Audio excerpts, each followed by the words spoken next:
রে এরকম অবস্থা যদি থেকে যায় আমি আদম বানাবো, শীষ বানাবো, নবী মুহাম্মাদের কওমদের বানাবো, আমার বান্দা তৈরি করব, তারা বসবাস করতে পারবে না, বসবাস করতে পারবে না।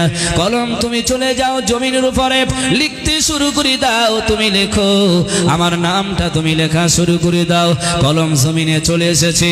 কোরআনের তাফসীরে বলা হয়েছে ওই কলম পূর্ব থেকে পশ্চিম, উত্তর থেকে দক্ষিণ লিখতে শুরু করেছে। লা ইলাহা ইল্লাল্লাহ, আল্লাহ ছাড়া কোনো মাবুদ নাই। লা ইলাহা ইল্লাল্লাহ, আল্লাহ ছাড়া কোনো স্রষ্টা নাই। লিখতে লিখতে লিখতে লিখতে লেখা শেষ হয়ে গেল। কোরআনের তাফসীরে এসেছে তবুও জমিন নড়াচড়া বন্ধ হয় না। আমার আল্লাহর কাছে ফেরত গিয়ে বলল, আল্লাহ আপনার নাম লেখা হয়েছে, তবুও যেন জমিন নড়াচড়া বন্ধ হয় না। আমার আল্লাহ বলছেন কলম যাও ওই জমিনের উপরে আমার নামের পাশে আরেকটা নাম বসিয়ে দিয়ে দেখো তো জমিন বন্ধ হয় কিনা। কলম বলল, আল্লাহ কি নাম? আমার আল্লাহ বললেন, কলম তুমি চলে যাও যেখানে আমার নাম লিখেছো লা ইলাহা ইল্লাল্লাহ, ওই নামের পাশে আমার শ্রেষ্ঠ নবী, শেষ নবী যার নাম মুহাম্মাদুর রাসূলুল্লাহ, লিখে দিয়ে দাও তুমি মুহাম্মাদুর রাসূলুল্লাহ।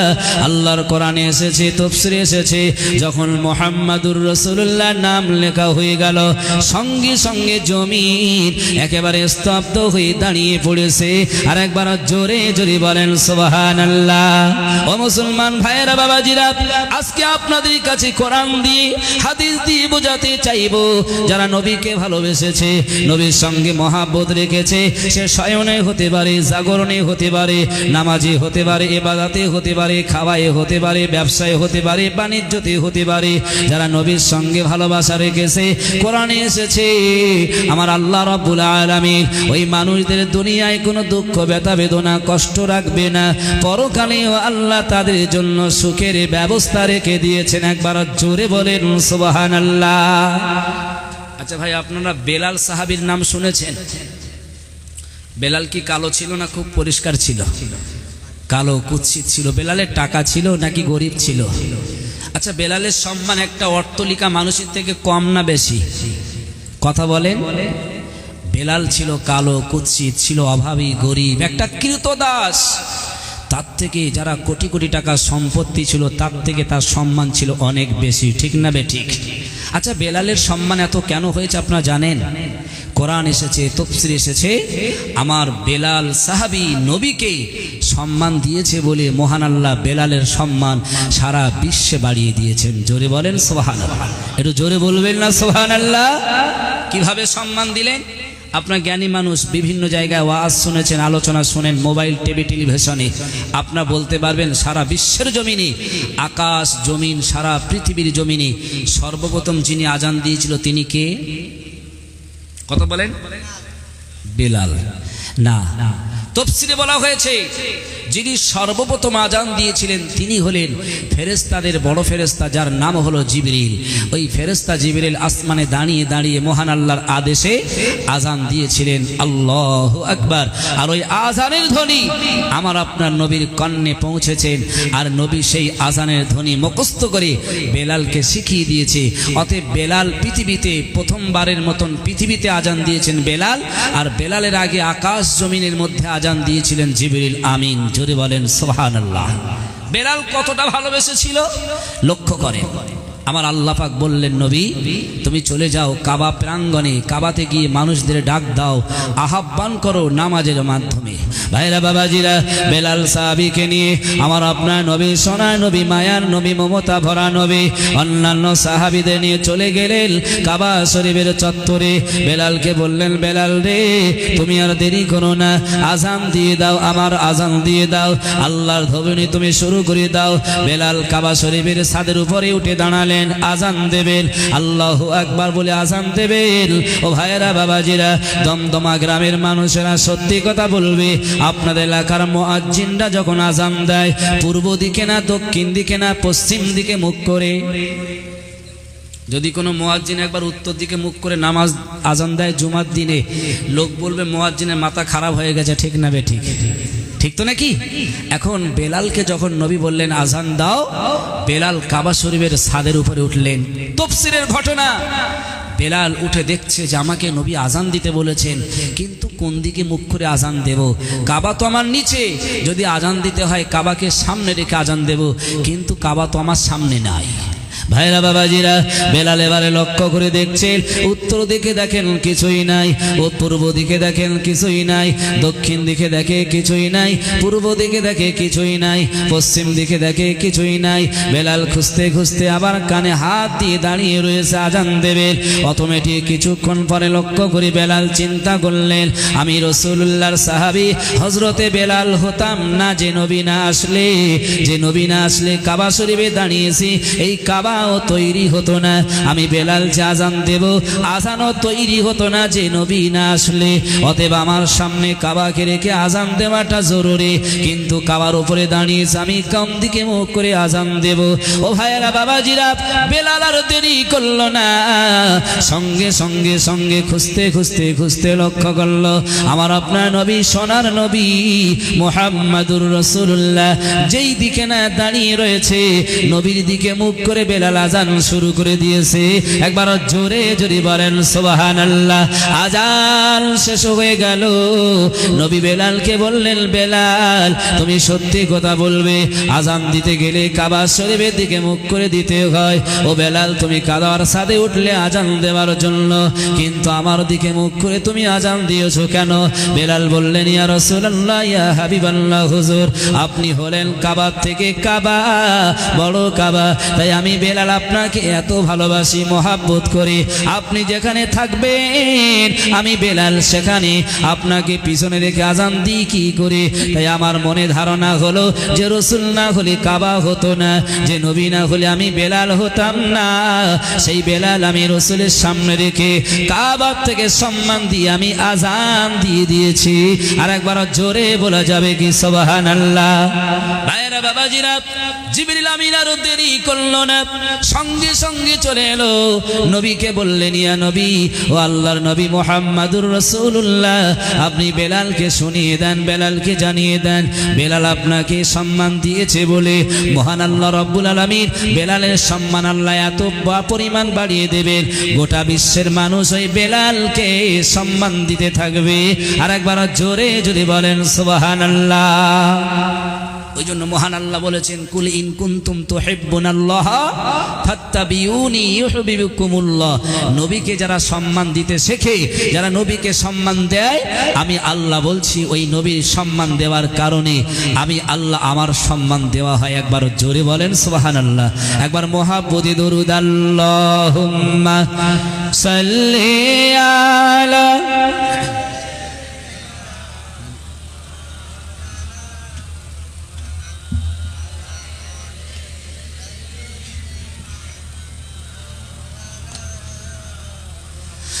আরো জোরে জোরে, আল্লাহুম্মা সাল্লি আলা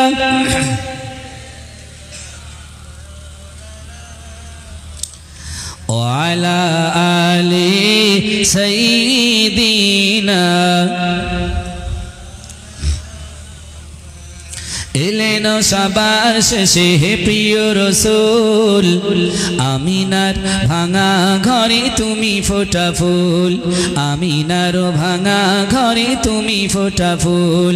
আসিল গালিমা সবারই পরে, অবশেষে নিয়ে গেল তার আপন ঘরে। তুমি যে সবার আশা পরকালের কুল, তুমি যে সবার আশা পরকালের কুল। আমিনার ছোট ঘরে তুমি ফোটা ফুল, আমিনার ভাঙা ঘরে তুমি ফোটা ফুল। এলেন সবার শেষে হে প্রিয় রাসূল, আমিনার কোণে ঘরে তুমি ফোটা ফুল। আল্লাহুম্মা সাল্লি আলা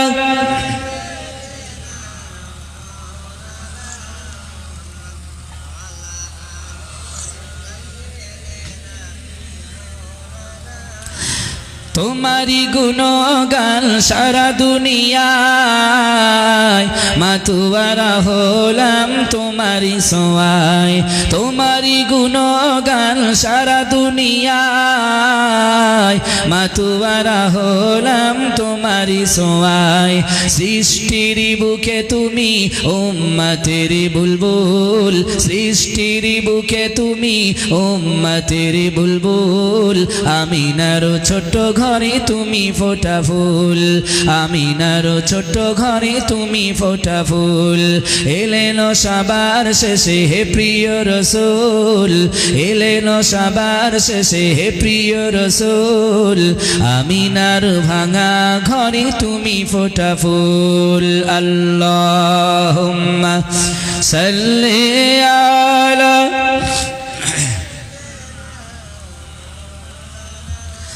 وعلى آل سيدنا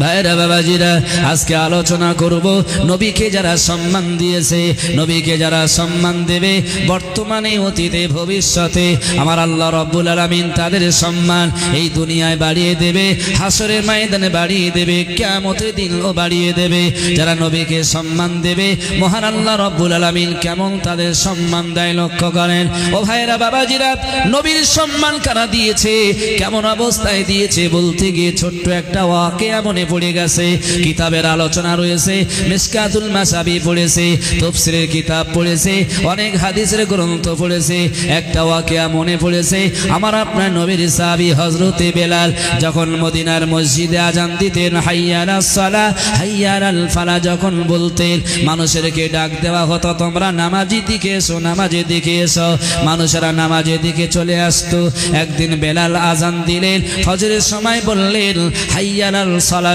জায়গায় ফজরের সময় বেলাল বললেন হাইয়া আলাল জিহাদ তোমরা জিহাদের দিকে চলে এসো আমি একটি হাদিস বলেছি রাসূলুল্লাহ বলেছে পৃথিবীর মধ্যে তিনটি কাজ হলো সবথেকে উত্তম তার ভিতরে প্রথম নাম্বার হলো ক্বালা আস-সালাতু লিওয়াক্তিহা সময় মতো নামাজ আদায় করা দ্বিতীয় নম্বর হলো বিররুল ওয়ালিদাইন পিতামাতার সঙ্গে সদ্ব্যবহার রাখা আর তৃতীয় নম্বর হলো আল জিহাদু ফি সাবিলিল্লাহ আল্লাহ রাস্তায় জিহাদ করা ও মুসলমান আমরা সারাটি জীবন ওয়াজ শুনবো সারাটি জীবন নফল ইবাদত করব সত্যি কথা বলবে আজকে আলোচনা শোনার পরে তিনটে কাজ আমাদের মধ্যে আছে কিনা একটু লক্ষ্য করে দেখবে রাসূলুল্লাহর সাহাবীরা বললেন ও নবী আপনি শুনিয়ে দেন আপনি জানিয়ে দেন পৃথিবীর মধ্যে সবথেকে উত্তম আমল কোনটি উত্তম কাজকে রাসূলুল্লাহ বললেন আইয়ুল আমালি আফদল আমি রাসূল বলছি সবথেকে উত্তম কাজ হলো তিনটি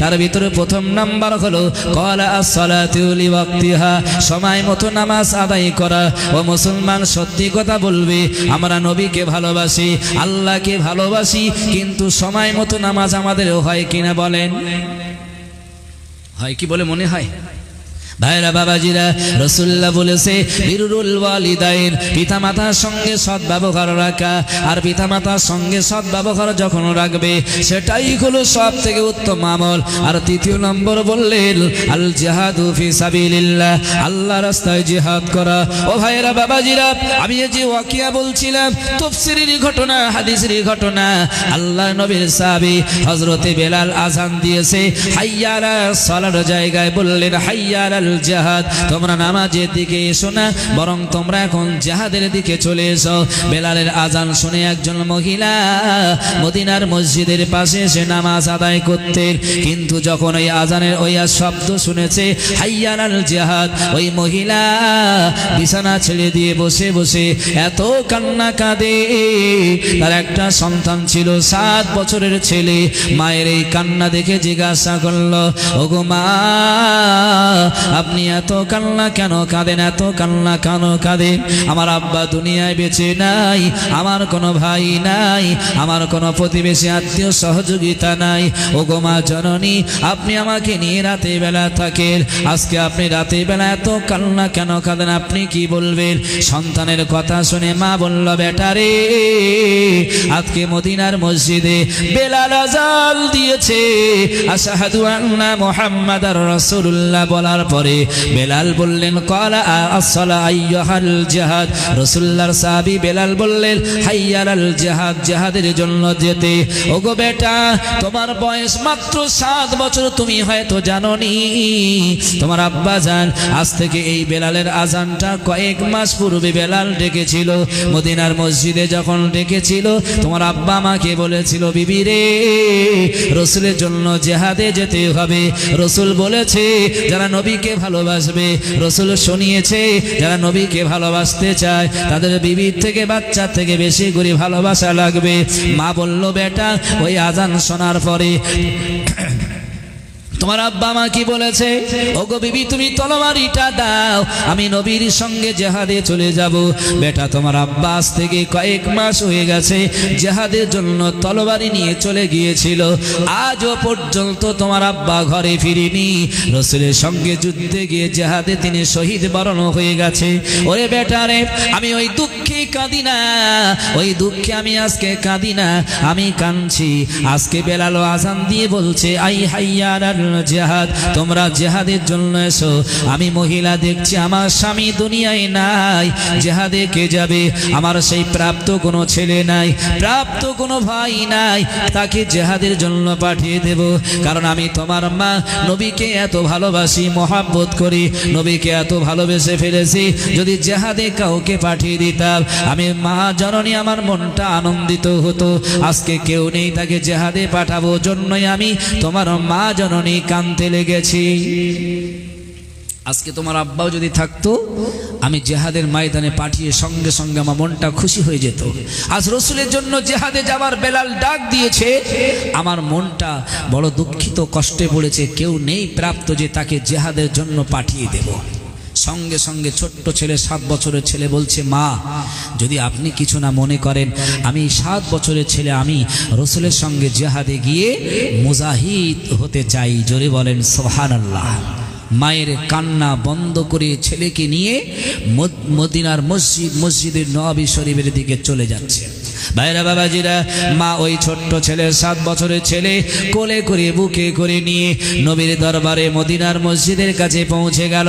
তখন মদিনার ওই মহিলা লক্ষ্য করে দেখলো মা জননী দেখছেন বিশ্বনবী জনাবে মুহাম্মাদুর রাসূলুল্লাহ। তখন সাহাবীদের নিয়ে বসে বসে বসে নামাজের পরে তিনি লিস্ট তৈরি করছে, কে কে যুদ্ধে যাবে। আবু বকরের নাম লেখা হয়ে গেল, ওমরের নাম লেখা হলো, উসমান আলীর নাম লেখা হলো, অন্যান্য সাহাবীদের নামও লেখা চলছে, লিস্ট তৈরি হচ্ছে কারা কারা জিহাদে যাবে। ইতিমধ্যে মহিলা তারা ছোট্ট ছেলেকে কোলে করে নিয়ে দাঁড়িয়ে রয়েছে। সাহাবীরা বললেন, ও মা জননী, এই যুদ্ধে তো কোনো মহিলা যাওয়া যাবে না, এই যুদ্ধে কোনো মহিলাদের নেওয়া হবে না, বরং তুমি এসেছো কেন, তুমি বাড়িতে চলে যাও। ওই সময় মা বলেছিল, ও মদিনার নবীর সাহাবীরা, আমি মহিলা এসেছি আমার যুদ্ধে যাবার জন্য নয়, আমার একটা ছোট্ট ছেলে, 7 বছরের ছেলে, তাকে আমি জিহাদে পাঠানোর জন্য নিয়ে এসেছি। নবী বললেন, মা এই ছোট্ট বালক, ছোট্ট ছেলে, 7 বছরের ছেলে জিহাদে গিয়ে তলোয়ারি ধরতে পারবে না, না কাফিরদের সঙ্গে মোকাবেলা করতে পারবে, না আমাদের সঙ্গে দৌড়াতে পারবে, বরং এই ছেলেকে জিহাদের ময়দানে নিয়ে যাওয়া সম্ভব নয়, এটা অসম্ভব। মা তুমি একে নিয়ে ফেরত চলে যাও। মায়ের কান্না আরো বেড়ে গেল। বললেন, ইয়া রাসূলুল্লাহ, আজ থেকে কয়েক মাস পূর্বে মদিনার মসজিদে আজান শুনেছিলাম, আশহাদু আন্না মুহাম্মাদার রাসূলুল্লাহর পরে আজান দিয়েছিল বেলাল, হাইয়া আলাল জিহাদ, জিহাদের জন্য যেতে বলেছিল। আমার প্রাণের স্বামী সেই জিহাদে গিয়ে শহীদ বরণ করেছে, আজও ঘরে ফিরিনি। আজকে যখন ফজরের আওয়াজের শব্দটা শুনলাম আমার মনে কষ্ট হচ্ছে, হাই রে, আজকে নবীর জন্য জিহাদে ডাক এসেছে, নবীর সঙ্গে যাওয়ার কথা এসেছে, আমার কেউ নেই, স্বামী নাই, প্রাপ্ত কোনো ছেলে ভাই নাই, তাকে একটু পাঠিয়ে দেব, এই নিয়ে আমার কষ্ট হয়। আমার এই ছোট্ট বালক বলেছে, মা কেঁদো না, আমাকে রাসূলের ওই জিহাদে পাঠিয়ে দাও। সেজন্য ইয়া রাসূলুল্লাহ, আমার মাকে, আমার সন্তানকে নিয়ে এসেছে, আপনার সঙ্গে জিহাদে পাঠাবো। জোরে বলেন সুবহানাল্লাহ। নবীজি চিন্তিত হয়ে গেলেন, সাহাবীরা চিন্তা করছে যে এত বাচ্চা ছেলে, তার বাপ নাই, তার জনম দুঃখিনী মা কোনভাবে এই যুদ্ধে পাঠিয়ে দিতে চায়? যুদ্ধে গেলে সে তো মারা যাবে। সাহাবীরা বললেন, ওগো মা, এই ছেলেকে যদি পাঠিয়ে দেন যুদ্ধে তো মারা যাবে, বেঁচে থাকবে না, দৌড়াতে পারবে না, তীর লাগবে, শরীর আঘাত লাগবে। মায়ের মনটা আনন্দিত হয়ে বললেন সাহাবীরা, ওটাই আমি চাই। আমার স্বামী শহীদ হয়েছে, কিয়ামতের দিন আমি বলতে পারবো আমার স্বামী শহীদ, সেই শহীদের বিবি। আমার সন্তান যদি আজকে রসুলের জন্য শহীদ হয়, আমি কিয়ামতের দিনে বলতে পারবো আমি শহীদের মা। একবার জোরে বলেন সুবহানাল্লাহ। ভাইরা বাবাজিরা, মা যখন বলল, ইয়া রাসূলুল্লাহ, আমি আনন্দিত হয়েছে, আপনি যদি নিয়ে যান।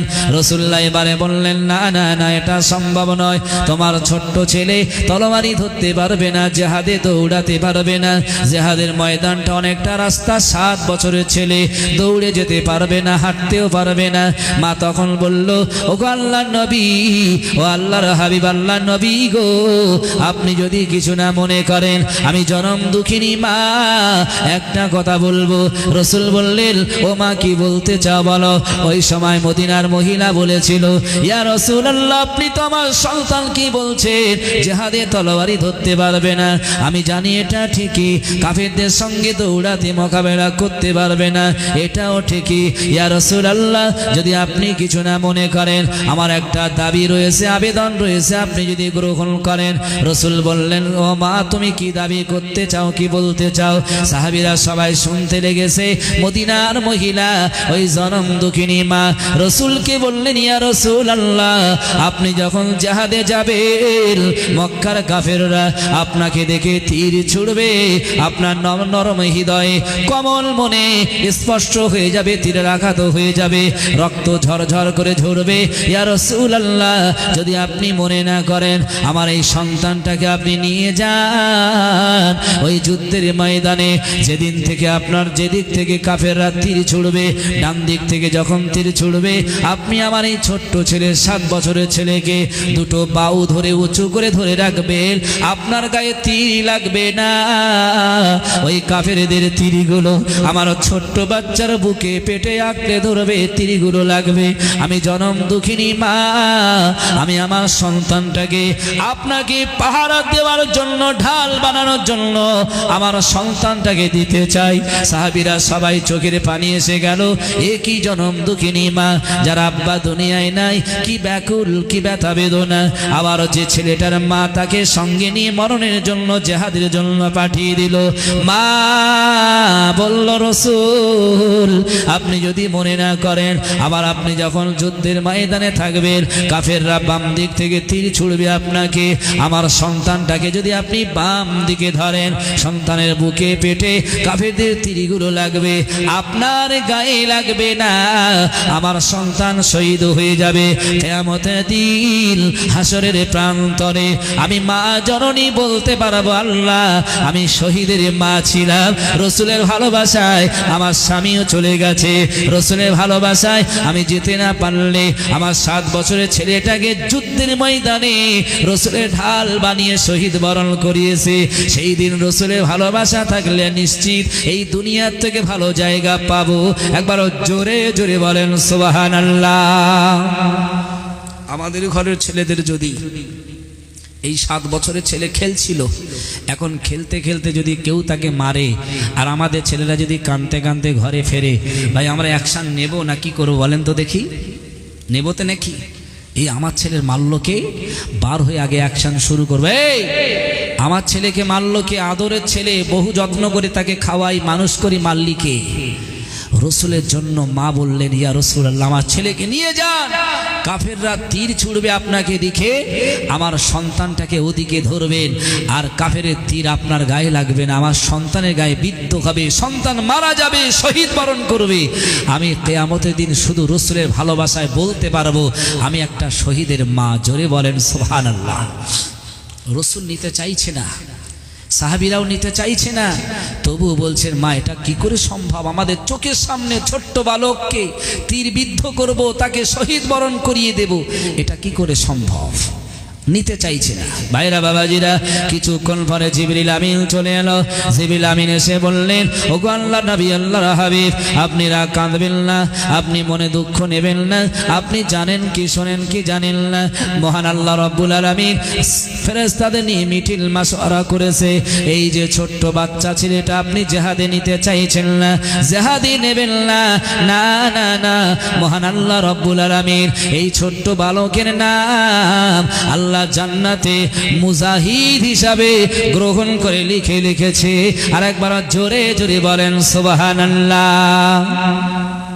এর নামটা মুজাহিদ হিসাবে আল্লাহ জান্নাতে লিখে নিয়েছে। রসুল বললেন, ও মা, এই সন্তানটাকে আর পাঠাতে হবে না, বরং আল্লাহ তোমার এই মনটা পরীক্ষা করে দেখে নিয়েছে তুমি তোমার সন্তানকে নিয়ে তুমি রসুলকে কতটা ভালোবাসো। আজকে আমি রসুল্লাহ দিনের জন্য জেহাদের ময়দানে যাব, দিনটাকে বাঁচানোর জন্য জেহাদের ময়দানে যাব, বেদিন বেঈমানদের সঙ্গে যুদ্ধে লিপ্ত হব। মা, তুমি তোমার সন্তানটাকে শহীদ বরণ করাতে চাইছিলে, আমার আল্লাহ ইন্নাল্লাহা সামিউম বাসীর সব কিছু দেখে নিয়েছে। আমার আল্লাহ খুশি হয়ে এই ছেলেটির নাম জান্নাতে মুজাহিদ হিসাবে গ্রহণ করে নিয়েছেন। একবার জোরে হবে, একটু জোরে হবে না সুবহানাল্লাহ, নারায়ে তাকবীর, একটু দরুদ পড়ে নেন। আল্লাহুম্মা সাল্লি আলা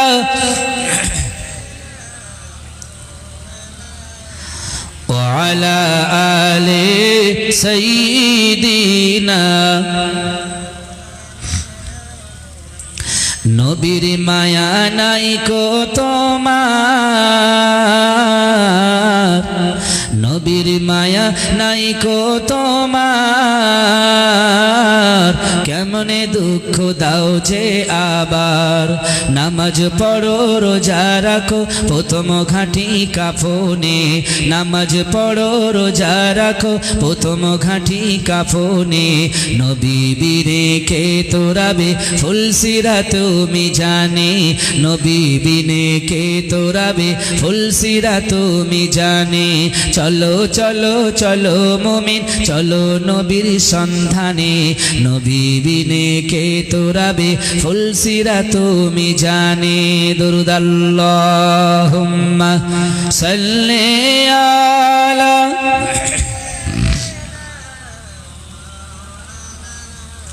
ওয়া আলা আলি সাইয়্যিদিনা।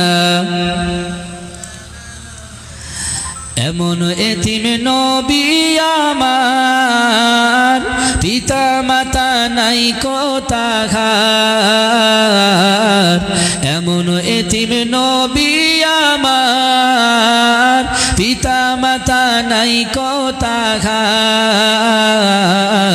তারপরেও কত মারা মারলো যে দুশ্মনে, তারপরেও কত মারা মারলো তারে দুশ্মনে। নবী বিনে কে তোরাবে ফুলসিরা তুমি জানে, নবী বিনে কে তোরাবে ফুলসিরা তুমি জানে। চলো চলো চলো মুমিন চলো নবীর সন্ধানে, চলো চলো চলো মুমিন চলো নবীর সন্ধানে। নবী বিনে কে তোরাবে ফুলসিরা তুমি জানে। দুরূদ আল্লাহুম্মা সাল্লি আলা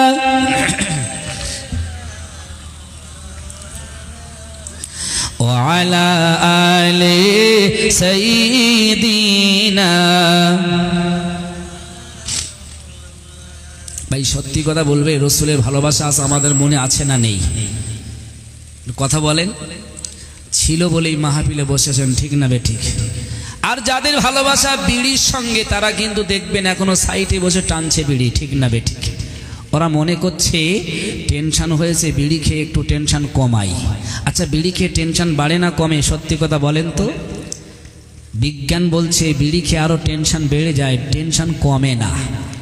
আর আপনারা জ্ঞানী মানুষ, রসুলকে ভালোবাসেন বলে, টেনশন কমাবেন বলে এই মাহফিলে বসেছেন। কসম দিয়ে বলছি, আল্লাহ কোরআনে বলেছে ইন্নাল্লাহা সামিউম বাসির। ওরে দমদমা গ্রামের মানুষেরা শুনে রেখে দে, আমেরিকার মানুষ স্যাটেলাইট তৈরি করেছে, ইন্দোনেশিয়ার মানুষ তৈরি করেছে, ভারতের সরকার তৈরি করেছে। এক দেশ থেকে অপর দেশের খবর দেখছে, কি হচ্ছে সেটাও জানছে, মাটির তলায় কি আছে সেও দেখছে, অতল সমুদ্রের পানির তলায় কি আছে সেটা দেখছে। আমি আল্লাহ যে ব্রেন দিয়েছি তাই দিয়ে যদি এত কিছু করতে পারে, আমি আল্লাহ বলছি ইন্নাল্লাহা সামিউম বাসির, তার থেকে আরো শক্তিমান আসমান থেকে আর সে মহল্লা থেকে আমি দেখছি কারা নবীর ভালোবাসায় মাহফিলে বসে বসে নবীর কথা, কোরআনের কথা শুনছে। তবে তোরা শুনে রেখে দে, ইন্নাল্লাহা লা ইখলিফুল মিয়াদ, তোদের জন্য আমি ওয়াদা করেছি, ইয়া আইয়ুহাল্লাযীনা আমানু ইযা কিলা লাকুম তাফাসসাহু ফিল মাজালিসি ফাফসাহু ইয়াফসাহিল্লাহু লাকুম। যারা এই কোরআনের মাহফিলে বসেছে, আমি আল্লাহ ওদেরকে ডেকে ডেকে এই নকশা ধরে কিয়ামতের দিন আমার জান্নাতে বসার সুযোগ করে দেব। জোরে বলেন, এটা জোরে হবে না সুবহানাল্লাহ? এটা মহান আল্লাহর ওয়াদা। আচ্ছা, আপনারা কেউ বলতে পারবেন মহান আল্লাহ যেটা ওয়াদা করেছেন সেটা ভঙ্গ করবেন কি কোনো দিন? আল্লাহ বলছে ইন্নাল্লাহা লা ইখলিফুল মিয়াদ, আমি আল্লাহ যেটা ওয়াদা করি সেটা কোনোদিন ভঙ্গ করি না। জোরে বলেন সুবহানাল্লাহ।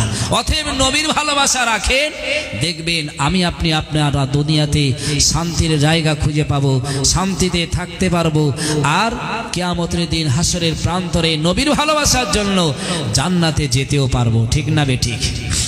আর যদি নবীর ভালোবাসা না থাকে, পৃথিবীতে যদি ভালোবাসেন সালমান খানের, ভালোবাসেন যদি বিভিন্ন নেতা নেত্রীর যাদের ভিতরে সুন্নত আকীদা নেই, নবীর আদর্শ নেই, দেখবেন কিয়ামতের দিনে কোরআন বলছে তোমার সেই হাসর হবে তাদের সঙ্গে, সেদিন তুমি বোকা বব্বর হয়ে যাবে। ঠিক না বেঠিক? ভাইরা বাবাজিরা, তাই আমি একটি হাদিস পড়েছিলাম, আল্লাহ নয় বলেছে পৃথিবীতে তিন শ্রেণীর মানুষেরা যত নামাজ পড়বে, যত রোজা করবে, যত ইবাদত করবে, যাই করুক না কেন, ওই তিন শ্রেণীর মানুষেরা কোনোদিন জান্নাতে যাবে না, কোনোদিন জান্নাতে প্রবেশ করবে না, বরং তাদের জন্য মহান আল্লাহ জান্নাতটাকে হারাম করে দিয়ে দেবে। ও ভাইরা বাবাজিরা, আর মাত্র কটা দিন পরে শবে বরাতের চাঁদ উঠবে, শবে বরাতের রাত আসবে, চাঁদ উঠে গেছে, তার কটা দিন পরে রমজান মাস আসবে। রমজান মাসে একটা রাত রয়েছে লাইলাতুল কদর, যাকে বলা হয়, কোরআনে এসেছে ইন্না আনজালনাহু ফি লাইলাতিল কদর। মহান আল্লাহ বললেন তোমাদের জন্য নিশ্চয়ই আমি আল্লাহ অবতীর্ণ করেছি লাইলাতুল, একটা মহা সম্মানিত রাত। ওমা আদরাকা মা লাইলাতুল কদর, তোমরা কি জানো সেই লাইলাতুল কদরটা কি?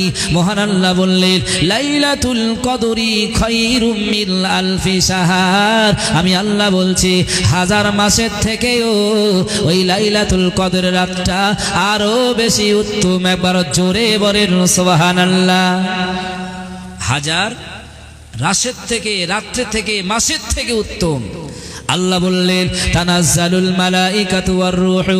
ও ভাইরা বাবাজিরা, ওই কোরআনের তাফসীরে এসেছে মহান আল্লাহ বললেন তানাজ্জালু, অবতীর্ণ করা হয়, মালাইকাতু ফেরেশতাদের, ওয়ার রূহু, রূহুর তাফসীরে এসেছে, আমরা তাফসীরে বলেছি, তাফসীরে নুরুল আরর, তাফসীরে ইবনে কাসির, তাফসীরে বাইজাবি, তাফসীরে ইবনে অনেক জালালাইন সব পড়েছে। তাফসীরে রূহু শব্দের অর্থ এসেছে মহান আল্লাহ রাব্বুল আলামিন রূহু শব্দের অর্থ বলতে জিবরিল আমিনকে পৃথিবীতে পাঠিয়ে দেবেন। ওই রাত্রে জিবরিল আমিন সব থেকে বড় ফেরেশতা, আর সেই পৃথিবীতে কি করবেন জানেন? লাইলাতুল বরাতে আমরা আমাদের আত্মীয়দের কবরের কাছে গিয়ে একটু জিয়ারাত করি না? আপনারা করেন তো নাকি? রাত্রেবেলা ঘরে নামাজ পড়ে দোয়া চান তো নাকি? নামাজের পরে আপনার হাত তুলবেন তো নাকি? আমার আল্লাহ বলছে তানাজ্জালুল মালাইকাতু ওয়ার রূহু, এর তাফসীরে কারকরা বিস্তারিত বর্ণনা করে বলছে ওই রাত্রে ফেরেশতারাও আসবে, সেই সঙ্গে সব থেকে বড় ফেরেশতা, যে ফেরেশতা নবীদের কাছে আসতো, ওই ফেরেশতা জিবরিল তিনিও আসবে, এসে সমস্ত বান্দাদের সঙ্গে শামিল হয়ে আমি আল্লাহ আমার দরবারে হাত তুলবে। আর যখন ফেরেশতারাও থাকবে তাদের সঙ্গে, আমি আল্লাহ তাদের দোয়া, তাদের মাগফিরাত কোনোদিন ফেলতে পারি না, বরং ফেরেশতাদের সম্মানে তাদের দোয়াটা আমি আল্লাহ কবুল করি। জোরে বলেন সুবহানাল্লাহ। যদি আপনাদের এলাকায় এমএলএ আসে আপনার খুশি হবেন? লোক বেশি হবে না? হবে না? আচ্ছা, এমএলএ থেকে একটা মন্ত্রী আসলো, আরো বেশি লোক হবে তো নাকি?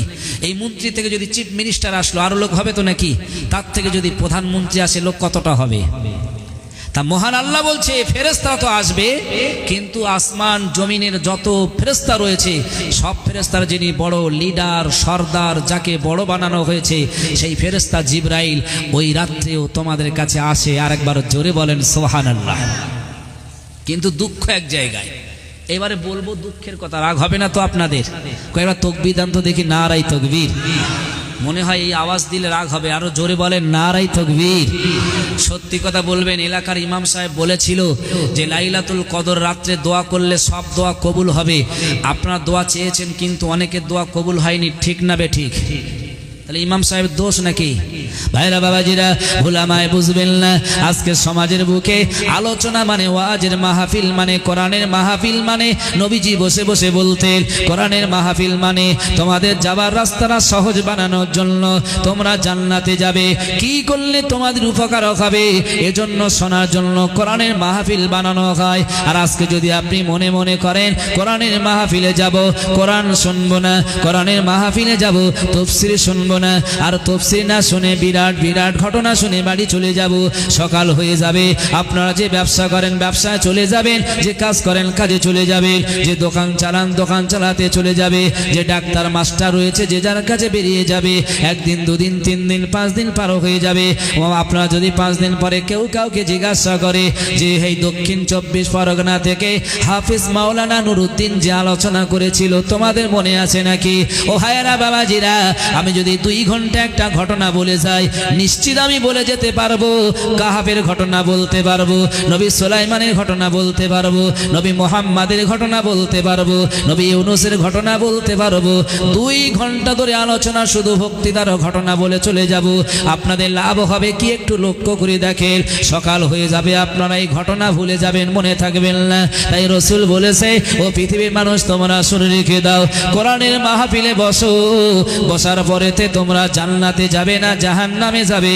যদি জাহান্নামে যেতে চাও তাহলে কি কি কাজ করলে তোমরা জাহান্নাম পাবে সেটা তোমরা শুনে নাও। আর যদি জান্নাতে যেতে চাও, 63 বছর জীবন জিন্দেগিতে মহান আল্লাহর নবী এই পৃথিবীতে এসে যা যা করেছে এই কোরআনের মাহফিলে বসে সেগুলো শুনে রেখে দাও।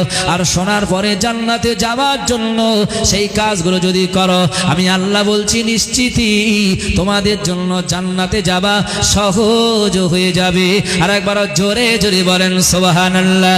অতএব ইমাম সাহেব বলেছিল, খুতবা দিতে দিতে বলেছিল, লাইলাতুল কদর রাত আসবে রমজান মাসে, যে রাতটা 1000 মাস থেকে উত্তম। ওই মাসে তোমরা রোজা রাখবে, ওই মাসে তোমরা দোয়া চাইবে, ওই রাত্রে তোমরা কাঁদবে, আল্লাহর কাছে বলবে। এমনও মানুষ রয়েছে ফজরের নামাজ পড়ে না, জোহরের নামাজ পড়ে না, আসরের নামাজ পড়ে না, মাগরিবের নামাজ পড়ে না, এশার নামাজ পড়ে না, কিন্তু লাইলাতুল কদর এসেছে বলে সারা রাত জেগে জেগে, সারা রাত ঘুমটা হারাম করে আল্লাহর কাছে দোয়া চেয়েছিল, ঠিক না বে ঠিক? কথা বলেন, চেয়েছিল তো নাকি? কিন্তু তাদের দোয়া কতটা কবুল হবে, কি কারণে কবুল হবে না, এইবারে লক্ষ্য করেন। ভাইরা বাবাজিরা, আমি একটা হাদিস আপনাদের কাছে বলবো, রাগ করবেন না, কারণ সমাজের বুকে আলেমরা হলো আমিল। আপনার এলাকায় জমি মাফ করে কারা? আমিন মাফ করে তো নাকি? ধরে নেন একটা জমি 1 বিঘে 10 কাঠা করে, আপনাদের এদিকে 1 বিঘে কত কাঠা হয়?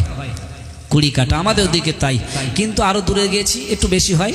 তো যাই হোক, 1 বিঘে জমি দুজনের মধ্যে রয়েছে, এর কাছে আছে 10 কাঠা, এর কাছে আছে 10 কাঠা। চাষ করতে করতে 5 বছর পার হয়ে গেছে। আব্দুল সলিম আর আব্দুল করিম দুজনাই চাষ করছিল সমান ভাগে, কিন্তু সর্বনাশ হয়েছে। কিছুকাল বছর পরে আব্দুল সলিমের দিকে বেড়ে গেল আরো 2 কাঠা, কমে কমে কমে যায়। এরকম হয় না? হয় না?